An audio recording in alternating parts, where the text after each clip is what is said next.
बढ़ती हुई टैरिफ में वो जो एक बुरे बालों वाला फूफा है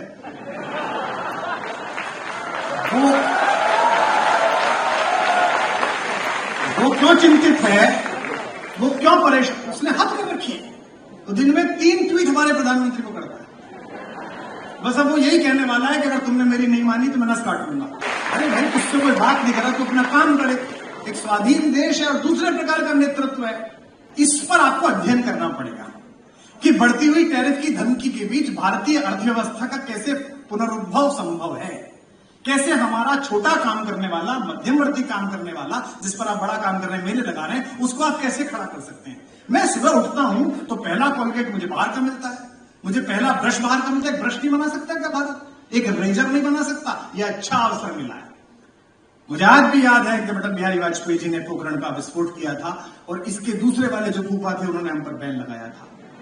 उसके बाद भी हम जीवित रह गए थे क्योंकि इनको यह नहीं पता कि हम महाराणा प्रताप की उस वंशवेल के पुष्प हैं जो घास की रोटी खाते हैं।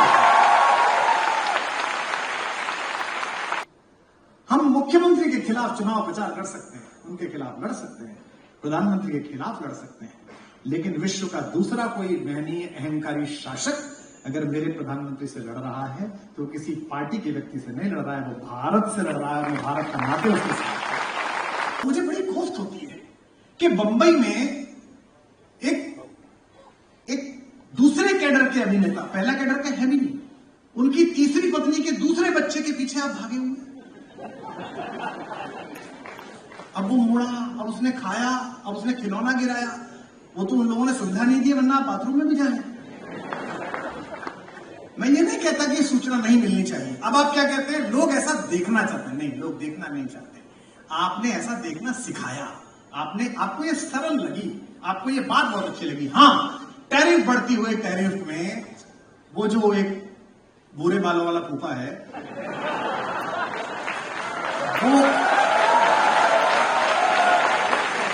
वो क्यों चिंतित है, वो क्यों परेशान, उसने हाथ में रखी है।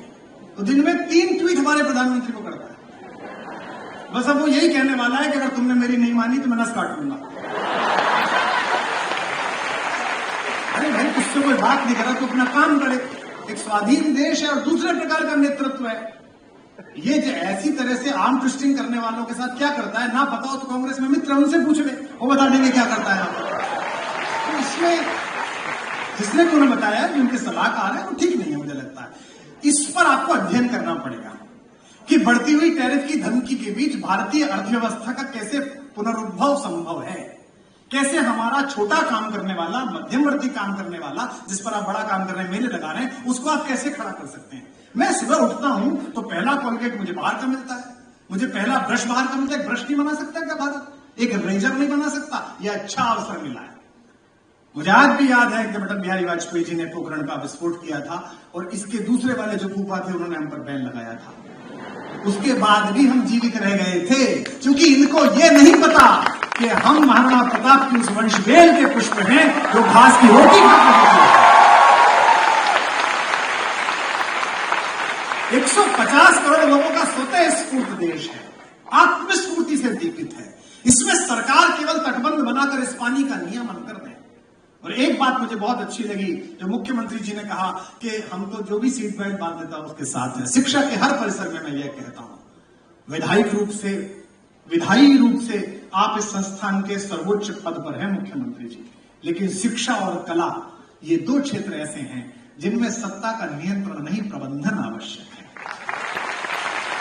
नियंत्रण संपूर्ण रूप से गुरु परिवार पर रहना चाहिए, कुलगुरु पर रहना चाहिए, विश्वविद्यालय के प्राध्यापकों पर रहना चाहिए। ये जिस दिन जो सत्ता सीख जाएगी उसी का भला होगा। व्यवस्था जहां सीख जाएगी। हम अभी एक इंजीनियरिंग कॉलेज के उद्घाटन के लिए गए थे, उनके 7-8 इंजीनियरिंग कॉलेज है, बड़े उद्योगपति। उन्होंने मुझसे कहा कॉलेजों में गुणवत्ता नहीं आ रही, मैं गुणवत्ता कैसे लाऊं। तो मैंने उनको एक वैसी बात की, उसके बाद मुझे अब पता है आगे नहीं बुलाएंगे मुझे। तो मैंने उनको कहा कि चेयरमैन साहब, जिस दिन आपका चैम्बर छोटा और इस इंजीनियरिंग कॉलेज के डायरेक्टर का चैम्बर बड़ा हो जाएगा, उस दिन से इस परिसर में गुणवत्ता आनी प्रारंभ होगी। बहुत दिन बाद मैंने एक कुलगुरु देखा है, वो जैनी में विक्रम विश्वविद्यालय में डॉक्टर शिवमंगल सिंह सुमन कुलपति हुआ करते थे। भागलपुर विश्वविद्यालय में राष्ट्रकवि रामधारी सिंह दिनकर कुलपति थे। अन्यथा कुलपतियों की, कुलगुरुओं की आभाएं राजनीतिक अतिक्रमणों के कारण क्षीण होने लगी। उनके निजी अनुभव, उनकी निजी मेधा, उनकी निजी प्रतिभा से तो आपका यह भी सौभाग्य है कि इस परिसर के प्रारंभिक दर्द समझने वाला एक दर्दमंद हमसफर आपको मिला है कुलपति के रूप में, कुलगुरु के रूप में। आपका यह भी सौभाग्य है कि एक ईमानदार व्यक्ति मिला है। ये भी पता है जो पेड़ जहां लगेगा वहीं लगेगा, जो फर्नीचर जहां रहेगा वहीं रहेगा, जो नियुक्ति होगी वो सही नियुक्ति होगी। और आपका यह भी सौभाग्य है कि मुझ जैसा व्यक्ति जिसे अच्छी सरकारें और अच्छे हमारे मित्र भी 35 से 30 लाख नहीं करवा पाते, वो फिर भी आपके बीच आता रहेगा। ये भी आपका सौभाग्य है। तो मैं कुलगुरु जी आपसे अनुरोध करता हूं कि एक समय देखकर, क्योंकि अब तो समय की सीमा है, मुख्यमंत्री जी का समय निश्चित रूप से प्रतिपल व्यस्त है, मैं समझता हूं, ऐसी भी व्यवस्था बनाइए कि कैंपस में जिसको भी बुलाएं, आप हमें भी बुलाएं, किसी को बुलाएं, तो एक दिन 1 घंटे के लिए नहीं, 6-7 दिन के लिए बुलाएं, जो जाकर क्लास पढ़ाई जाए, बच्चों के साथ संवाद किया जाए।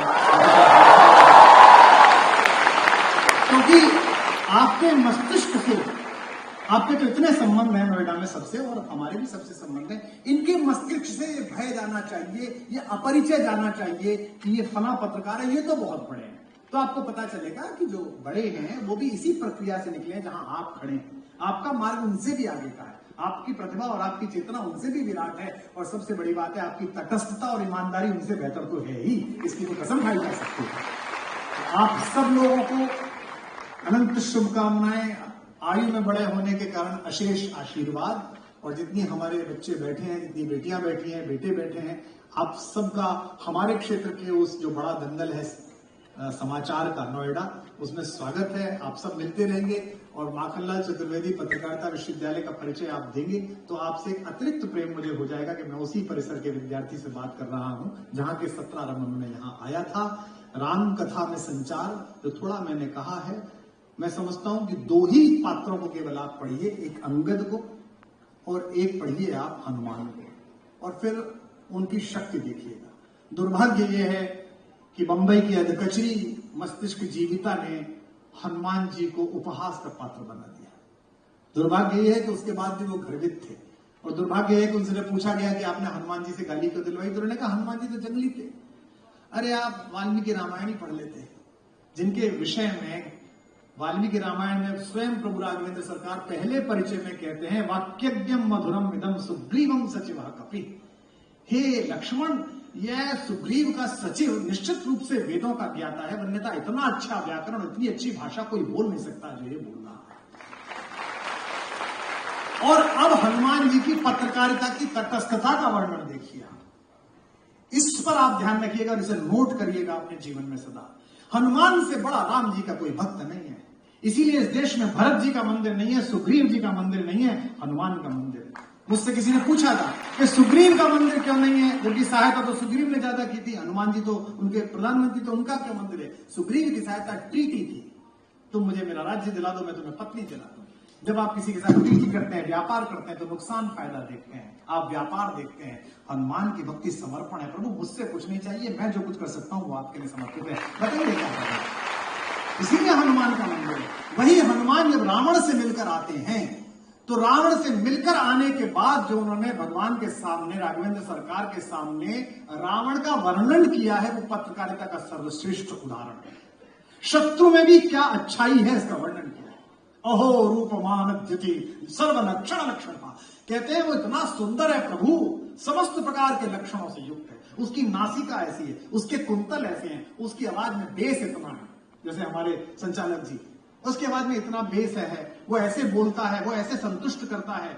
यह किसकी प्रशंसा कर रहे हैं? राम जी के घनघोर शत्रु अनाचारी रावण की, जो परिस्थिति का हरण कर चुका है। लेकिन इससे मैं भूमिका में किसमें? पत्रकार की भूमिका में। तो मंत्री जी फूफा लगते हैं,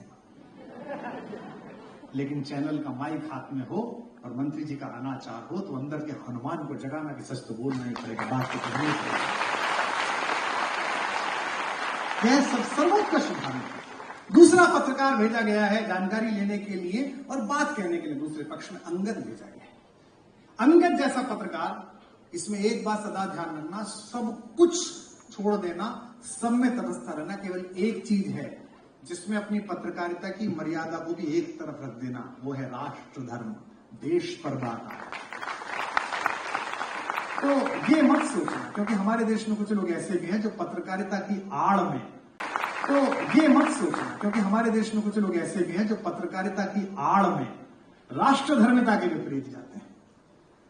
हम मुख्यमंत्री के खिलाफ चुनाव प्रचार कर सकते हैं, उनके खिलाफ लड़ सकते हैं, प्रधानमंत्री के खिलाफ लड़ सकते हैं, लेकिन विश्व का दूसरा कोई महनीय अहंकारी शासक अगर मेरे प्रधानमंत्री से लड़ रहा है तो किसी पार्टी के व्यक्ति से नहीं लड़ रहा है, वो भारत से लड़ रहा है। मैं भारत का नाते उसके साथ।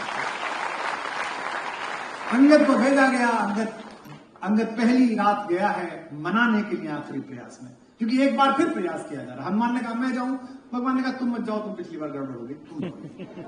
अंगद तुम जाओ। अंगद गया। अंगद शालीन है, लेकिन अंगद ने संवाद किया है वो किस प्रकार मनोबल क्षीण कर सकता है पत्रकार, अनाचार को किस प्रकार उसके मनोबल से हीन कर सकता है, अंगद इसका उदाहरण है।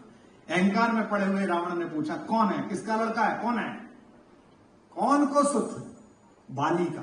को बाली, कौन बाली, जानता तो है कि बाली कौन है, लेकिन आप चमचों से घिरे हुए बैठे हो और एक ऐसा आदमी है जिसके पिताजी ने आपको पीटा हो, तो आप ये थोड़ी कहोगे कि मैं पिताजी को जानता हूं। कौन को सुत, बाली का, को बाली।